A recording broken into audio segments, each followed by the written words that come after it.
आपल्या भारतीय माणसाचं एक वैशिष्ट्य आहे की जिथे जिथे संकट येतं तेव्हा कुठलंही निमंत्रण न देता भारतीय माणूस तिकडे मदतीला पुढे धावत असतो. तो व्हिडिओ बघताना मी 3 ते 4 वेळा तो व्हिडिओ बघितला आणि मलाच कळलं नाही की मी ढसाढसा गाडीत बसून ढसाढसा तो व्हिडिओ बघताना रडत होतो. एखाद्याच्या अशा शेकडो एकर जागा असल्या ना तरी सुद्धा तो माणूस सेकंड वेव्ह मध्ये एकेका बेडसाठी हातापाया जोडत होता. पण जर रोज मंदिरात जात असतो तर महिन्यातनं एखादा दिवस प्रत्येकाने स्मशानात पण जायला पाहिजे. म्हणजे जगण्याची जी किंमत आहे ना ती तिथं कळते. या जागेचं स्वच्छता, या जागेचं पावित्र्य याच्यासाठी काही तासांपूर्वी तो जो मुलगा माझ्याशी भांडला होता तो कदाचित आज या मुलाला इथं नमाज पढता यावा म्हणूनच आमची वादावादी झाली होती की काय आयुष्यात एकदा तरी अख्खी जळणारी जी बॉडी असते ना ही साधारण मध्यवर्ती आली ना जळत की नेमकं तिथं काय काय दिसतं हे प्रत्येक माणसाने आयुष्यात एकदा तरी बघायला पाहिजे. आयुष्यात आपल्याला तिथं कळतं.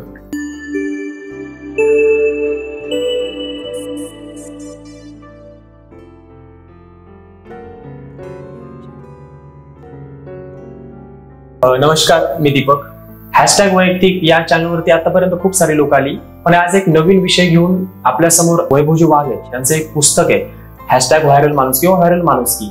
यामध्ये निगेटिव्हिटी मध्ये देखील पॉझिटिव्हिटी कशा पद्धतीने आली पाहिजे किंवा त्यामध्ये त्यांनी आतापर्यंत काम केलंय. आपण बऱ्याचदा याआधी खूप वेळा ऐकलं कोविड तर काय कोविडमध्ये काम कशा पद्धतीने झाली, कोविडमध्ये काय काय कामं झाली आपण न्यूजपेपर असेल किंवा लोकांमध्ये ऐकलीच, पण ती माणुसकीच्या नात्यानं कशी झाली हे एका पुस्तकांच्या माध्यमातून त्यांनी लोकांसमोर आणले. व्हायरल माणुसकी एक त्यांचं पुस्तक आहे. ते पुस्तक का लिहिलं गेलं, त्यामध्ये कशा पद्धतीने कामं झाली किंवा त्यावेळी भारतीय म्हणून म्हणजे हे खूप जगावरती मोठं संकट होतं, पण एक भारतीय म्हणून कशा पद्धतीने हँडल केलं किंवा ती माणुसकी कशी दाखवली गेली आज त्यांच्याकडून आपण गप्पांच्या माध्यमातून त्यांच्याकडून जाणून घेतोय. सर नमस्कार, तुमचं मी कट्ट्यावरती मनापासून स्वागत करतो. नमस्ते सर. काय की आपण आता कोविड हा अनुभवलेला आहे, हा काही पुस्तकामधून परत वाचून परत काय त्याची आठवण नाही करून घ्यायची, ती नको देखील, पण तुम्ही याच्यामध्ये एक निगेटिव्हिटी मध्ये पॉझिटिव्हिटी कशी आहे किंवा त्यामध्ये आपण त्यावेळी एवढी निगेटिव्हिटी होती त्यामध्ये पॉझिटिव्ह कसं काम केलंय हे या पुस्तकामध्ये दाखवलंय. तर माझा पहिला प्रश्न असा असेल की आपण हे सगळं काम करत असताना नंतर पुस्तक लिहिलं पाहिजे किंवा हे पुस्तकाच्या माध्यमातून लोकांसमोर आलं पाहिजे, याच्यामागचं काय कारण? मुळात काय ही एक निगेटिव्ह काळातली पॉझिटिव्ह गोष्ट. कोविड हे फक्त त्यातलं एक माध्यम आहे, पण कोविड असेल किंवा कोणतीही नैसर्गिक आपत्ती असेल आपल्या भारतीय माणसाचं एक वैशिष्ट्य आहे की जिथे जिथे संकट येतं तेव्हा कुठलंही निमंत्रण न देता भारतीय माणूस तिकडे मदतीला पुढे धावत असतो. तर ही त्या पॉझिटिव्हिटीची गोष्ट, ही त्या स्वभावाची गोष्ट आहे की कोण बुडत असेल तर त्याला पटकन हात देणारी आपली भारतीय संस्कृती आहे. तर हे पूर्ण हा जो भारतीय माणसाचा जो स्वभाव आहे त्याची गोष्ट आहे. कोविड हे फक्त त्याच्यातलं एक माध्यम आहे. त्यामुळे ही एक निगेटिव्ह काळातली पॉझिटिव्ह गोष्ट मला लोकांच्या समोर मांडावीशी वाटली. त्याच्या मागे एक योगायोग होता. गरवारे कॉलेज तुम्हाला पुण्यातलं माहिती असेल. कोविडच्या काळामध्ये काही दिवस आम्ही स्मशानभूमीमध्ये काम करत होतो कोविड बॉडीच्या अंत्यविधीचं. त्या अंत्यविधीचं काम संपल्यानंतर आम्हाला काही दिवस क्वारंटाईन राहायचं होतं आणि त्यानंतर आम्ही पॉझिटिव्ह नाही झालो याच्यासाठी आमची टेस्ट होती. तर आमचे टेस्ट घेतली आणि रिपोर्टची मी वाट बघत त्या गरवारे कॉलेजच्या कट्ट्यावरती बसलो होतो हॉस्टेलच्या. म्हणजे पुणेकर आहेत त्यांना चांगलं माहिती आहे की त्या कट्ट्याच्या बाजूला म्हणजे कर्वे रस्ते आणि कर्वे रस्त्याच्या पलीकडच्या बाजूला सह्याद्री हॉस्पिटल आहे. योगायोगाने ती तारीख पण 19 होती जेव्हा मी गरवारच्या कट्ट्यावरती बसलो होतो, रिपोर्टची वाट बघत होतो आणि माझं पलीकडे लक्ष येतं मला सह्याद्री हॉस्पिटलची बिल्डिंग दिसली आणि मला हे लक्षात आलं की अरे आजच्या तारखेपासून 19 तारखेला 1.5 वर्षापूर्वी आपण त्या सह्याद्री हॉस्पिटलच्या आयसीयू मध्ये मरणाच्या दारात होतो. म्हणजे डॉक्टरांना ऑलमोस्ट असं की आता हा गेलाय अशा परिस्थितीमध्ये मी होतो. तर मला त्याच्यामध्ये वाटलं की ही एक कुठेतरी एक कथा आहे, ही एक गोष्ट आहे की काय असतं आपण मरणाच्या दारातून आपण जेव्हा मरणाच्या दारात उभं असतो ना तेव्हा आपल्याला जगण्याची खऱ्या अर्थाने किंमत कळते. इतर वेळेला आपण खूप कॅज्युअल असतो. त्याच्यामुळं ती जी काही मिनिटं होती की जेव्हा मी ऍक्च्युअल मरणाच्या दारात होतो तेव्हा मला जगण्याची किंमत कळली आणि त्याच्यानंतर कोविड आला. कोविडच्या माध्यमातून काम करत गेलो तर नेमकं जगणं कसं असायला पाहिजे हे मला कोविडच्या काळामध्ये वेगवेगळ्या प्रसंगांमधून उमगत गेलं. त्याच्यामुळे मला वाटलं की आपण ह्या ज्या काही आपल्या भावना आहेत त्या आपण आपल्यासाठी लिहून ठेवू. ते मी फेसबुकवरती लिहित होतो, त्याला खूप जणांचा चांगला रिस्पॉन्स मिळाला. ते म्हणाले की याचं अजून चांगलं डॉक्युमेंटेशन व्हायला पाहिजे, याचं पुस्तक व्हायला पाहिजे आणि त्याच्यातून व्हायरल माणुसकी, निगेटिव्ह काळातली पॉझिटिव्ह गोष्ट, हे पुस्तक तयार झालं असतं. सर काय तुम्हाला हार्ट अटॅक आला होता, त्याच्यानंतर तुम्ही लिहिलं होतं, त्याच्यानंतर आपण कोविडमध्ये देखील काम केलं पाहिजे. ऑलरेडी आपण आजारी, आपल्याला डॉक्टरांनी वाचवलंय किंवा जे काय असेल ते तुमचे कर्म म्हणा तुम्ही वाचलाय, त्यानंतर आपण याच्यामध्ये काम केलं पाहिजे. यामध्ये भरपूर साऱ्या गोष्टी नातेवाईक असते सांगणार आहे की तुला आत्ताच नीट झालायस, बरं झालायस, त्यानंतर आपण याच्यामध्येच काम केलं पाहिजे, असं का ठरवलं? याच्यामागचं काय कारण? मुळात काय मला ते अजूनही चांगलं आठवतं, कोविड भारतामध्ये नुकतेच जेव्हा 1-2 पेशंट्स आले होते तेव्हा सोशल मीडियावरती खूप सारे व्हिडिओज यायचे की बाहेरच्या देशांमधले की अशा रस्त्यावरती बॉड्या पडल्या, खूप सारे लोक असे रस्त्यावरती म्हणजे शेवटच्या घटका मोजतात अशा पद्धतीने लोक दिसत आहेत. एक व्हिडिओ तर खूप व्हायरल झाला होता, तो व्हिडिओ कदाचित तुम्ही पण बघितला असेल, आपल्या प्रेक्षकांनी पण बघितला असेल, की तो असा एक माणूस आहे रस्त्यावरती आणि तो इतकं जोर जोरात खोकतोय की फार असा उडतोय तो तिथल्या तिथं. अरे बघायचं ना तेव्हा मला कसं व्हायचं की अरे हे खूप डेंजर आहे, हे काहीतरी बाहेर होणार आहे. आणि मग त्यावेळेला माझ्या डोक्यात ही जाणीव होती की जर हे डेंजर आहे आणि जर आपण असंही आपलं बोनस आयुष्य जगतोय तर आपण एक काम करू शकतो की जे लोक नीट सुदृढ आहेत, फॅमिली बरोबर राहतात, त्या सगळ्या लोकांना या काळात सुरक्षित ठेवलं पाहिजे. मग ह्या लोकांनी घरात राहिलं पाहिजे आणि आपण असेही बोनस आयुष्य जगतोय, आपण असेही मेलेलो होतो, आता आपण किती दिवस जगणार आहोत माहित नाही, तर आपण रस्त्यावर उतरून काम करू, अशी ती माझी भावना होती. हे झालं एक. दुसरं असं होतं, 21 तारीख होती, 21 मार्च, त्या दिवशी पुणे सगळ्यात पहिल्यांदा ट्रायल बेसिसवरती बंद ठेवण्यात आलं होतं. आणि त्या दिवशी संध्याकाळी एक व्हिडिओ खूप व्हायरल झाला होता की अख्खं सुमसान पुणे, की सगळे रस्ते बंद, की बाजीराव रोड एकही माणूस नाही, अलका टॉकीज चौकी जो पुणे शहराची शान मानलं होतं तो पूर्ण मोकळा, सगळं शांत, एकदम अशी स्मशान शांतता पुणे शहरामध्ये. त्या सगळ्याच्या अजय गोगोलेंचे गाणे ते देवा काळजी रे, मला आत्तावर काटायत होते, आठवतं ना, की ते देवा काळजी रे गाण्यावरती ते सगळे फुटेज लावलेलं, तो व्हिडिओ खूप व्हायरल झाला. आणि मी बाहेर होतो, तो व्हिडिओ मी बघितला आणि तो व्हिडिओ बघताना मी 3 ते 4 वेळा तो व्हिडिओ बघितला आणि मलाच कळलं नाही की मी ढसा गाडीत बसून ढसा तो व्हिडिओ बघताना रडत होतो. माझ्या मित्रांच्या बाबतीत मी काय म्हणत असतो, माझे मित्र माझ्या बाबतीत म्हणत असतात की ये शहर मेरी महबूबा आहे. हा माझा एकदम फेमस कोटच आहे, म्हणजे ये शहर मेरी महबूबा आहे. पुणे शहरावरती माझं प्रचंड प्रेम. तर ह्या पुणे शहराला मी असं बघू शकत नव्हतो. आणि मग आता जर हे असं घडतंय तर त्यावेळेला आपण काय करू शकतो, मग तो माझा एक पॉईंट होता की आता काय होईल तो होईल, आपण याच्यामध्ये मेलं तरी चालेल, पण आता आपल्याला काम करायचंय, मला आपल्या शहरासाठी उभं राहायचंय. शहरासाठी उभं राहणं हे एक बेसिक मोटिव्ह होतं, पण ते काम इतकं वाढत गेलं, ती लोकचळवळ इतकी वाढत गेली की पुढच्या 1.5-1 वर्षात संपूर्ण देशभर हे काम आमचं पोहोचलं. तुम्ही आता कोविडमध्ये बरीच कामं होती. स्टार्टिंगला जर पाहिलं तर पुण्यामध्ये हॉटेल्स बंद होते, त्यानंतर तुम्हाला अन्न म्हणजे डबे वगैरे लोकांना किंवा विद्यार्थी होते त्यांना डबे, त्यानंतर वेगवेगळी कामं होती. तर ही कामाची सुरुवात कुठून झाली होती? कामाची सुरुवात अशी झाली, 18 तारीख होती, 18 मार्च. माझे सहकारी सचिन जामगे, त्यांचा मला फोन आला आणि 19 तारखेला पुण्यातली हॉटेल्स ट्रायल बेसिसवरती बंद ठेवण्यात येणार होती. तर आमच्या एका मित्राचा वाढदिवस पण होता त्या दिवशी. आकिब नावाचा मित्र आहे आमचा, काश्मीरी मित्र आहे. तर असं ठरलं की आकिबचा वाढदिवस पण आहे आणि काही हॉटेल्स बंद राहणार आहे, तर आपण लोकांना त्या दिवशी आपण जेवण देऊयात. एक दिवस सगळे हॉटेल्स आणि मेस बंद येतात. तर 19 मार्चला देशातलं सगळ्यात पहिलं फूड पॅकेट हे वंदे मातरम संघटनेच्या माध्यमातून वाटलं गेलं, म्हणजे दिलं गेलं. तोपर्यंत लॉकडाऊन पण लागला नव्हता, म्हणजे पंतप्रधानांनी जो लॉकडाऊन लावला तो 22 तारखेचा आहे. 22-23 पासून ते पुढे ते सगळं होत गेलं. पण देशातलं सगळ्यात पहिलं फूड पॅकेट जे आहे ते वंदे मातरम संघटनेच्या माध्यमातून 19 तारखेला 19 मार्चला वितरित करण्यात आलं. आणि मग त्याच्या पुढे ते पहिले काही दिवस आम्हाला पण अंदाज नव्हता त्या ह्याच्यामध्ये काय होतंय. आम्ही फक्त एवढंच होतं की पुणे शहर हजारो विद्यार्थी राहतात बाहेर गावून आलेले, मेस बंद आहेत, त्यांच्यात लोकांना उपाशी नाही राहायला पाहिजे. त्याच्यामुळे आम्ही यथाशक्ती आम्ही त्या ह्याच्यामध्ये काम करायला सुरुवात केली. पहिले काही याच्यातला जो पैसे आणि जो काही खर्च येणार होता तो आम्ही आमच्या वैयक्तिक लेवलला सुरू केला.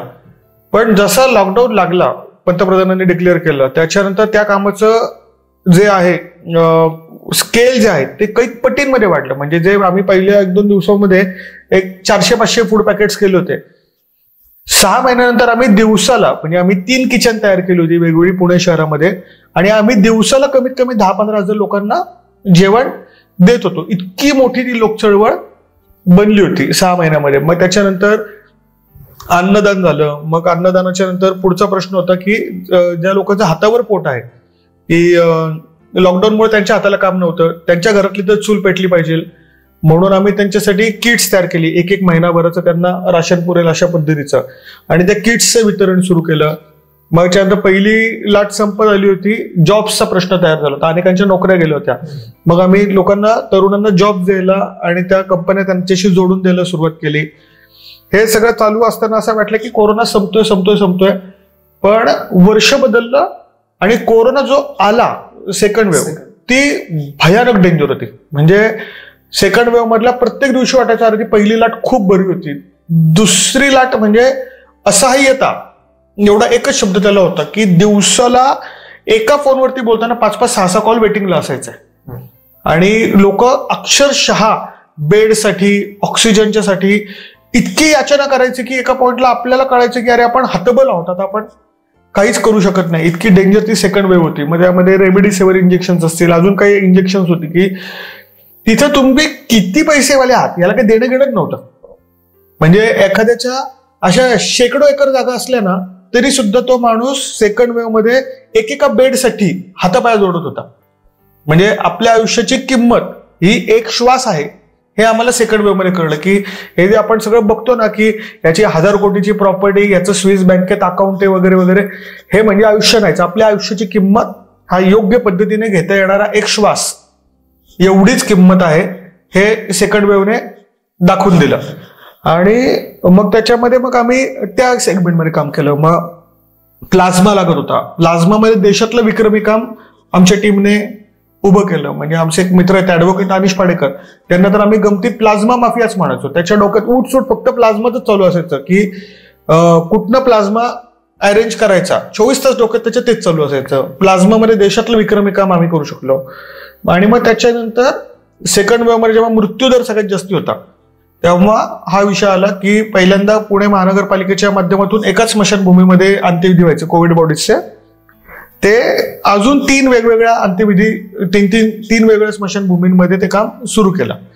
मग पुण्यातलं जे वैकुंठ स्मशानभूमी आहे त्याची, तिथल्या अंत्यविधीची जबाबदारी स्वरूप वर्धिनी नावाची एक संस्था आहे, खूप मोठी संस्था आहे पुण्यातली, आणि आदर्शवत असं त्यांचं काम असतं.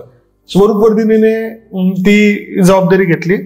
आणि मग पुण्यातल्या सगळ्या गणपती मंडळांचा प्रतिनिधी म्हणून आणि स्वरूप वर्धिनी या संस्थेचा एक निस्तीम चाहता म्हणून मी त्या कामामध्ये, मी आणि माझे 2 भाऊ चिन्मय आणि वेदांत असे आम्ही त्या कामामध्ये सहभागी झालो. मग आम्ही त्या पण सेगमेंटमध्ये काम केलं. म्हणजे कोविडच्या दोन्ही लाटांमध्ये जिथं कमी तिथं आम्ही या तत्वावरती काम करायचंच ठरवलं होतं. ऑलरेडी याच्यात काय वाईटात वाईट काय होऊ शकतं, आपण मरू शकतो, ही मानसिक तयारी झाली होती. कारण की असेही बोनसच आयुष्य जगत होतो हे मला त्याची पूर्ण कल्पना होती. त्यामुळं काम करत गेलो, लोकांचे आशीर्वाद मिळत गेले, लोकांचा विश्वास मिळत गेला. आणि एक लोक चळवळ काय असते, लोकांनी हातात घेतलेली चळवळ की त्याची लोक चळवळ होते, ते काय असतं ते कदाचित स्वातंत्र्यानंतर आता हे अनुभवायला मिळालं. असं बऱ्याचदा विचार येतो की अरे आपण शाळेत असताना गप्पा मारतो ना की अरे जर आपण स्वातंत्र्यपूर्व काळात असतो तर काय केलं असतं, मग आपण गांधीजींच्या बरोबर असतो की भगतसिंगच्या बरोबर असतो, असे प्रश्न प्रत्येकाच्या डोक्यामध्ये येत असतात. पण आपण करू काय शकत नसतं. पण कोविड ही अशी वेळ होती, म्हणजे ती महामारी अशी वेळ होती की तेव्हा प्रत्येक भारतीयाला एक भारतीय म्हणून स्वतःचं कर्तव्य पार पाडण्याचा संधी होती, आणि प्रत्येक भारतीयाने ती यशस्वीरित्या पार पाडली. म्हणूनच ते जे व्हायरल माणूस की लिहायचं हे जे डोक्यात आलं ना, त्या मागचं मेन कारण होतं की अख्ख्या जगाला वाटलं होतं की आता भारताला घोडा लागतो, की आता भारताची वाटच लागणार. पण आपण सगळ्यात चांगल्या पद्धतीने आपण कव्हर झालो भारत देश म्हणून. त्याच्या मागचं कारण हे होतं की आपल्या संस्कृतीमध्ये जे आहे की एकमेकांना मदत करा, हा जो आपल्याकडचा संस्कार आहे, आपल्याकडची ही जी शिकवण आहे की जी लहानपणापासूनच आता हे आपल्या डीएनए मध्ये आलंय, ते आपोआप कधीतरी बाहेर निघतंच. इतर वेळेला आपण कोणी हिंदू असतं, कोणी मुस्लिम असतं, कोणी मराठा असतं, कोणी ब्राह्मण असतं, पण जेव्हा जेव्हा नैसर्गिक आपत्ती येते किंवा जेव्हा जेव्हा संकट येतं तेव्हा प्रत्येक जण भारतीयच असतो, हे आपल्या भारतीय संस्कृतीची शिकवण आहे, ती आपली खासियत आहे. त्याच्यामुळं कोविडच्या स्पीडपेक्षा आपल्या देशात माणुसकी जास्ती वेगाने व्हायरल झाली आणि म्हणून हे व्हायरल माणुसकी हे पुस्तक तयार झालं. एक लास्टला एक हे आहे की एक पार्ट आहे की एक स्मशानातलं सोनं, स्मशानातलं सोनं असा एक विषय आहे. तर याच्यामध्ये खूप सारे वेगवेगळे विषय घेतलेले आहेत. त्याच्यामध्ये देखील तुम्ही झालेल्या काही गोष्टी त्याच्यामध्ये मांडल्या आहेत. त्याच्यामध्ये तुम्ही स्टार्टलिंगला आतमध्ये प्रवेश केल्यानंतरची सुरुवात आहे, तुम्ही चप्पल घालून त्या ठिकाणी गेला, तुम्हाला ओरडले वगैरे ह्या गोष्टी होत्या, ती सुरुवात कशी होती तिथं? जर आता काय पुस्तकामध्ये मांडताना वेगळ्या पद्धतीने मांडलं असेल, शब्दामध्ये बांधायला लागतं, रिअलिटी कशी होती कुठली त्या स्मशानात? आपण ह्या स्मशानात काय होत गेलं, मुळात आहे ना, स्मशानात मी रात्री पोहोचायचो 8-8:30ला. मी अक्षय मुळे म्हणून माझा एक मित्र होता स्वरूप वर्धिनीचा, आणि आम्ही 2-3 जणांकडे ती रात्रीच्या वेळची जबाबदारी होती. आमची जी ड्युटी असायची की रात्री 12 ते सकाळी 8 अशी असायची, त्यामुळं पूर्ण रात्र मी स्मशानात असायचो. पण स्मशान आपण कायमच स्मशानाकडं भीतीदायक ह्याच्यातनं बघतो किंवा एक स्मशान म्हणलं एक निगेटिव्हिटी असते. पण माझा वैयक्तिक अनुभव असा आहे की स्मशान इतकी सुरक्षित जागाच कुठली नाही. स्मशान ही अत्यंत सुरक्षित जागा असते आणि त्या जागेचं अजून एक वैशिष्ट्य असते की तिकडची प्रत्येक गोष्ट तुम्हाला विचार करायला भाग पडत असते प्रत्येक वेळेला. म्हणजे मी तर असं कोविडच्या नंतर सगळ्यांना सजेस्ट करतो की महिन्यातनं किमान एकदा तरी, म्हणजे आपण जर रोज मंदिरात जात असू तर महिन्यातनं एकदा किमान स्मशानात 1 तासभर जाऊन शांतपणे बसून घ्यावं, कोणाची मयत असो किंवा नसो. पण जर आपण जर रोज मंदिरात जात असू तर महिन्यातनं एखादा दिवस प्रत्येकाने स्मशानात पण जायला पाहिजे. म्हणजे जगण्याची जी किंमत आहे ना ती तिथं कळते. आपण कशासाठी पळत असतो, कशासाठी काय करत असतो, म्हणजे तिथे एकदा कळतं की अरे नाही, आपण मूर्ख आहे. आपण आता जे स्वार्थीपणे वागतोय, प्रसिद्धीसाठी भांडतोय किंवा एखाद्याचा ओरबाडून घेण्याचा जो प्रयत्न करतोय, हे किती क्षणभंगूर आहे आणि त्याला खरंच काही किंमतच नाही, हे आपल्याला स्मशानात गेल्याशिवाय कळतच नाही. आणि मी ज्या सगळ्या रात्री तिथं होतो, किती दिवस काम केलं स्मशानभूमीमध्ये माझी ऍक्च्युअल ड्युटी जी होती ती 8 ते 10 दिवसांसाठी होती. पण म्हटलं ना की तिकडे गेल्यानंतर माझं काय होतं, कुठेही गेलं ना की मित्रपरिवार तयार होतो. म्हणजे माझी ड्युटी संपली तरी त्याच्या पुढचे 10-12 दिवस, म्हणजे जोपर्यंत स्वरूप वर्धिनीचं तिथं काम चालू आहे तोपर्यंत मी तिथं जातच होतो. म्हणजे आता तिकडचे ऍक्च्युअल जे वैकुंठ स्मशानभूमीतले जे मित्र आहेत ते इतके खास मित्र झालेत माझे की हे काम संपलं कोविडचं तरी सुद्धा तिकडे चहा प्यायला जाणं होतंच, की तिकडच जायचं आणि तिथंच बसून चहा प्यायचा. पण तिथं गेल्यानंतर, स्मशानात गेल्यानंतर आयुष्याची खरी किंमत कळते. तर तिथं काम करताना मला खूप वेगळे अनुभव आले. त्याच्यातला राष्ट्रीय एकात्मतेच्या संदर्भातला एक खूप बोलका किस्सा होता की तो पुस्तकामध्ये विस्तृतपणे लिहिलेला आहे. किंवा एक किस्सा काय होता, काय होतं, माझी पहिली रात्र होती आणि पहिल्या रात्री म्हणजे कुठली स्मशानभूमीतली, आणि तिथे एक जागा होती, म्हणजे ती अशी शेड नंबर 2, त्याच्यासमोर एक गाळा होता, त्या गाळ्यामध्ये एक शंकराचा फोटो होता. तर मी आतमध्ये बसलो होतो आणि जर आमची सगळी लिखापडी करत होतो, कोणती बॉडी आली आहे, कोणाचे विधी झाले वगैरे. आणि एकदम एक जण फुल मला मोठ्या आवाजात म्हणाले, काय रे तुला कळत नाही का, तू इथं चप्पल घालून काय आलाय. थोडंसं वरती बघितलं, जे बऱ्याच पुणेकरांना माहिती आहे, थोडंसं भांडणं मारामारी आणि या सगळ्या गोष्टी कॉलेजमध्ये असताना ते आमचं ते सगळं रुटीन होतं. त्याच्यामुळे असं कोण बोललं ना की ते जरा माझी आट्टी सरकली की असं कोण बोलतंय म्हणून. मी तेवढंच घुरट लोक त्याला दिला, त्याला म्हटलं काय आलं, तो म्हणाला तुला कळत नाही की तो चप्पल घालून का बसलाय. आणि मग मला लक्षात आलं की आपण विनाकारण वाद घालण्यात काही पॉईंट नाही. ते मला लक्षात येत असताना आमचा एक दुसरा मित्र की जो आम्हाला दोघांनी ओळखला, त्याने मला नीट सांगितलं की भाऊ, तिथं मागे जो शंकराचा फोटो आहे ना, तो आम्हाला ही जागा अशी मंदिरासारखी आहे, तर आम्ही या जागेचं पावित्र्य जपतो. कोणत्याही बॉडीचे विधी करायला जायच्या अगोदर आम्ही त्या शंकराची पूजा करत असतो आणि विधी करून आल्यानंतर पण आम्ही शंकराला दिवाबत्ती करत असतो. तर ही जागा आमची मंदिरासारखी, त्यामुळे तो म्हणतो चपलेचं. म्हणलं ओके, काय प्रॉब्लेम नाही. बाहेर गेलो, शूज काढले आणि बसून होतो तिथं. हे घडलं होतं रात्री 12-12:30 वाजता. तो रमजानचा महिना होता. तर सकाळच्या वेळेला एक कोंडव्यातला एक मृतदेह होता आणि त्या फॅमिलीच्या बरोबर एक जण होता, 3च लोक तिथे असायचे ना, 2 किंवा 3 लोक. तर त्या 2 जणांचं काहीतरी बोलणं चालू होते विधी चालू असताना. असं मला लक्षात आलं यांना काहीतरी हवंय. मी गेलो आणि त्यांना विचारलं की काय आले, काही प्रॉब्लेम आहे का. तर ते म्हणाले की आता रमजानचा महिना चालू आहे, सकाळी 5-5:30 वाजता मला नमाज पडायचा असतो आणि मग त्याच्या पुढे दिवसाभराचा उपवास सुरू होतो. तर मला नमाज पडायला जागा हवी. तर मी म्हणलं की मी कोणालाच काही विचारलं नाही आणि तिथं ती जी जागा आहे ते गाळा नंबर 2च्या समोरची शंकराचा फोटो होते. त्याला म्हणलं तुम्हाला तिथं चालेल का. तर तो म्हणाला की चालेल, मला जागा कुठे चालेल, जागा स्वच्छ पाहिजे, मला जागा स्वच्छ पाहिजे असं तो म्हणाला.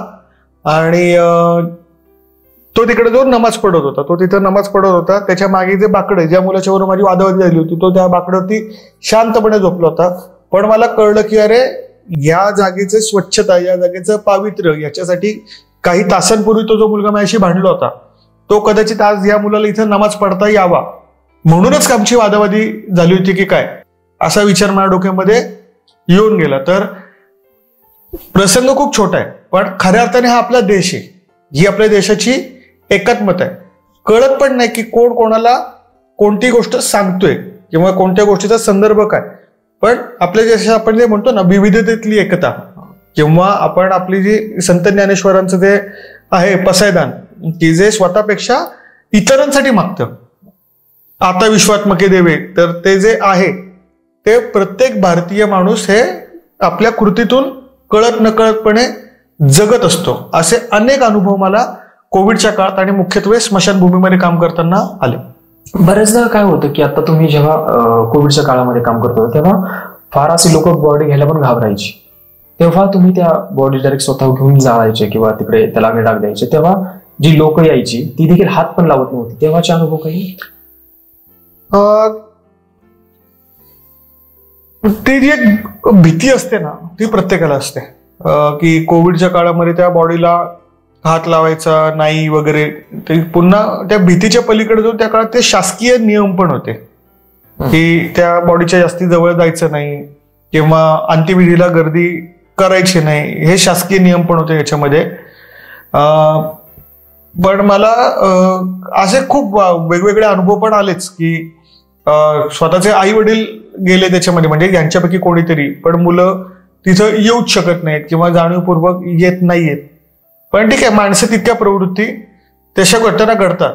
पण मी अजून एक गोष्ट त्या काळामध्ये वेगळी बघितली, ती मला शेअर करायला आवडेल की अशा मी अनेक अंत्यविधी बघितले. ते काम आम्ही आवर्जून करायचो की घरातला कोणतरी एकच माणूस तिथं आलेला आहे आणि आजूबाजूच्या नातेवाईकांना कळलेलं असतं ना की आपल्या जवळचा हा माणूस गेलाय.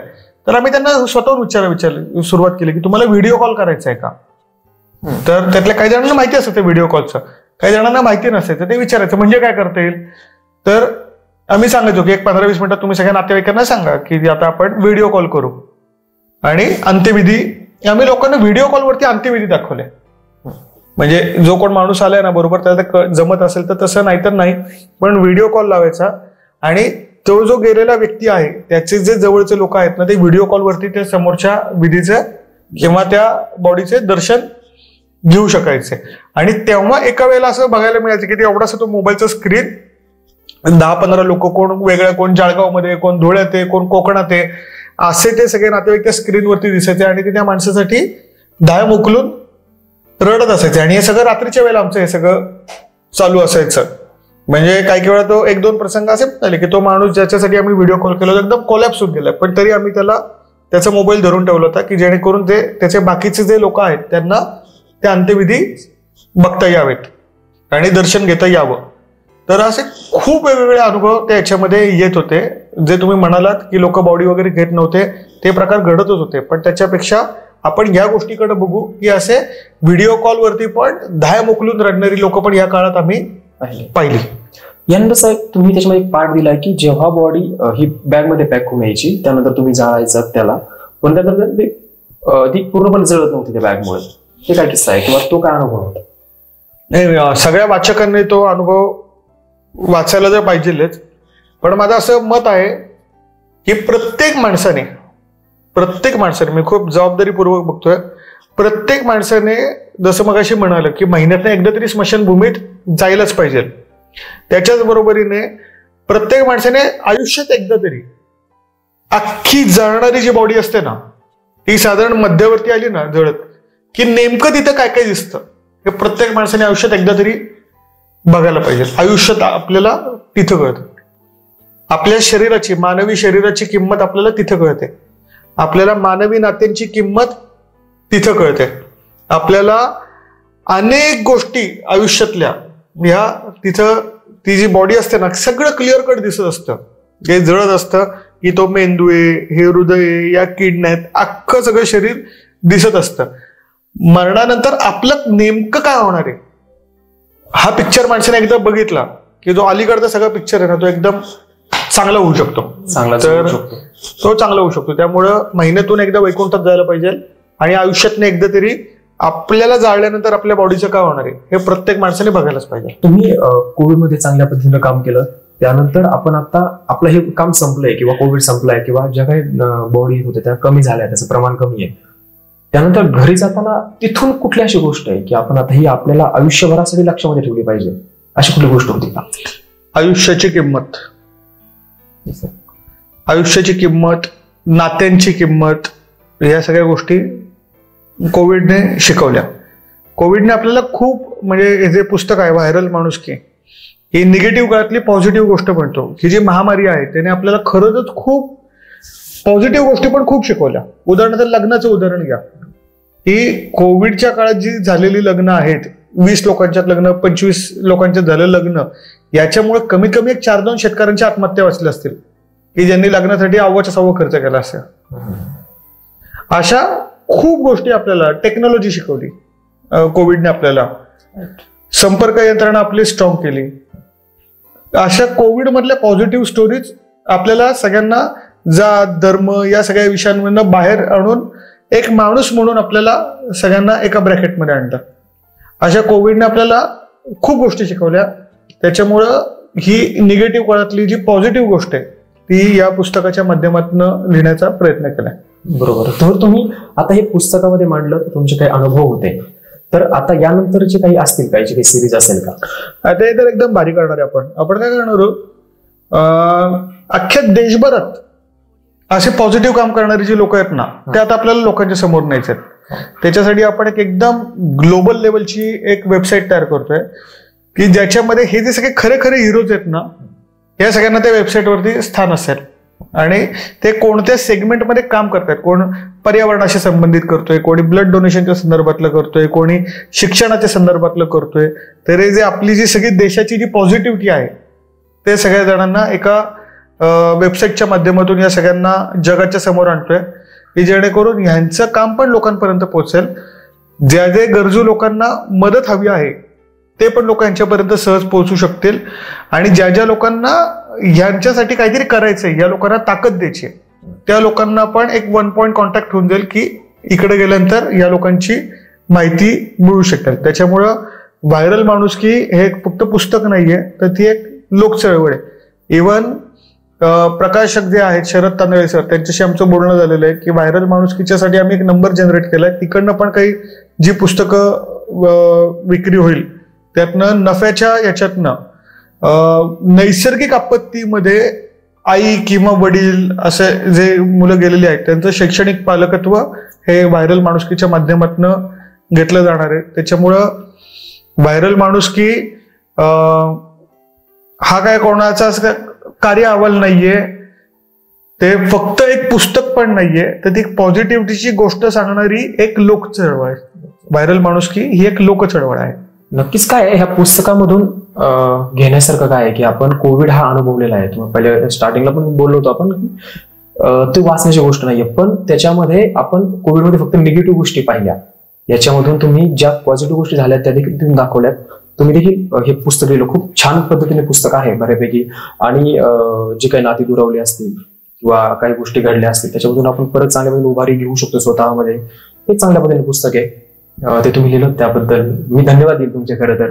आणि तुमची पुढची कामं आहेत त्या देखील चांगल्या पद्धतीने आहेत. तुम्ही ज्या पद्धतीने सांगितलं की नफ्याच्या काही टक्के भाग हा पूर्ण नफा हो पूर्ण पहा, काही टक्के बिक्के जसं काय वागतो तो करायचं तर पूर्ण करायचं.